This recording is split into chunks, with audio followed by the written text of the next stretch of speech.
Hi, so we're going through exam results time here in the UK, and last week I had a call from a mother who said, actually, if I'm really honest, I don't want my daughter to achieve the A-level results that I'd always hoped she might, because I'm really fearful that if she does get the place to go to university and start her academic studies away from the family home, this might trigger a relapse into her anorexia, which she had been suffering for the last 3 years. So this particular family has a dilemma on their hands. They know that the daughter has been doing fairly well in recovery and is actually in now quite a good place, but that's while she's in the bosom of the family nest. What the parents' concern is now is if she goes away and begins a new environment and new periods of stress around academic study, developing new friendships, she's got new routines, she's got the ability to be choosing her own nutritional intake, her own exercise levels. Is this going to trigger an onset of severe anorexia again? There is no final answer to this, and I certainly aren't here to say whether somebody who has recently been through anorexia or is still going through anorexia should or should not ever consider going to university. That's for every family to decide as an individual unit, and I think those conversations have to be had in every household when we reach points like this where a child is thinking about stepping away from the family nest.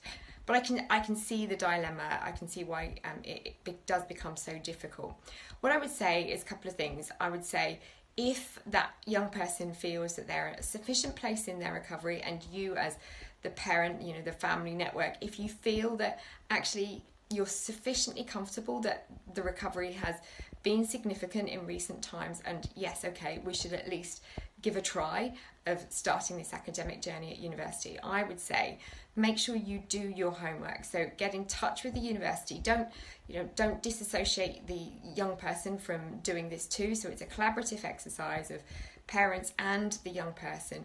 Get in touch with the university, find out what pastoral support there is, what does the student union provide, what is the mental health provision at that university, what if relapse was on the cards, what kind of opportunities would there be for somebody to spot that, or for the young person themselves to be able to present themselves. Also look around that university, in that town, in that community, in that city, what other kind of mental health services and facilities are there that are easily accessible.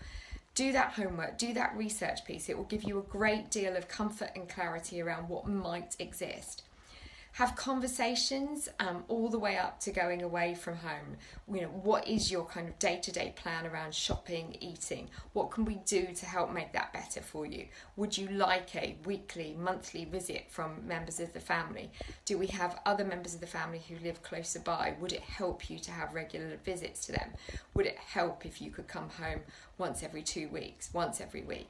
How often do we need to be in touch by phone? What will make this easier on you, or prevent the triggering of the worst cases of the eating disorder that you've previously seen? So really put that plan in place. Be really fastidious about it. Make it a business plan. Think how you're going to make this work for you. So as I say, it's not a definitive answer for one family or another.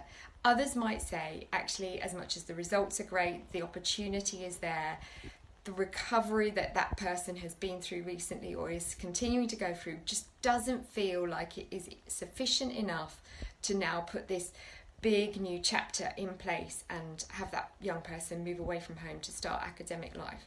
So maybe there is an argument for putting it on pause, but develop that as a discussion between you all.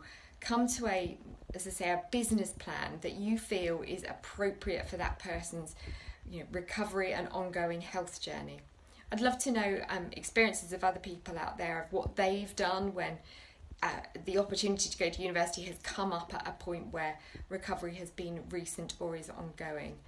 If I can help with similar queries like this, please do get in touch and let me know what inputs would help. Thank you.